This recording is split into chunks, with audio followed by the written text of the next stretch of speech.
Modern industrial farming is loud. It relies on roaring tractors, expensive chemical sprayers, and a never-ending cycle of buying bags of synthetic inputs just to keep the dirt alive.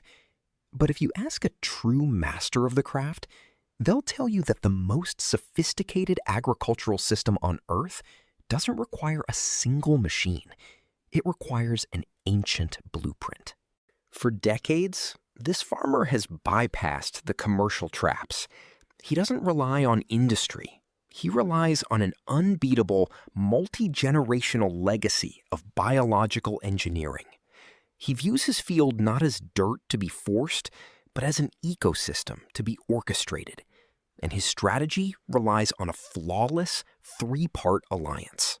First, he establishes the anchor, corn. While novice growers see corn as a heavy feeder that depletes the land, he sees it as a structural asset.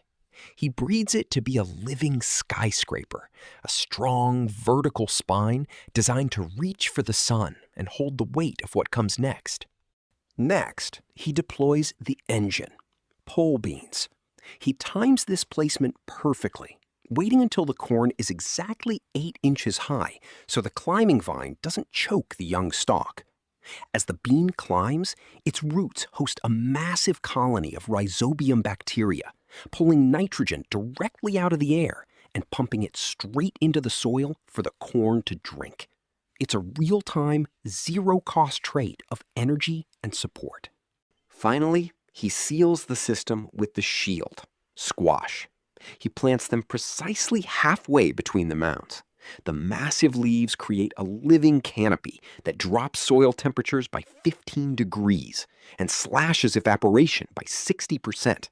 The micro-spiked stems form a physical minefield, destroying pests before they can ever reach his crop. By midsummer, the legacy proves itself.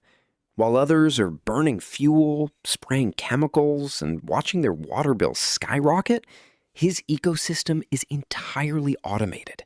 The sun powers the engine, the canopy locks in the water, and the plants feed each other. For the cost of a few seed packets, he pulls hundreds of pounds of food from the earth, leaving the soil testing richer and more fertile than the year before. He didn't invent this system.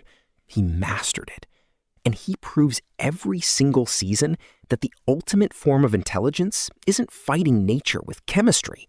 It's knowing exactly how to let it build its own fortress.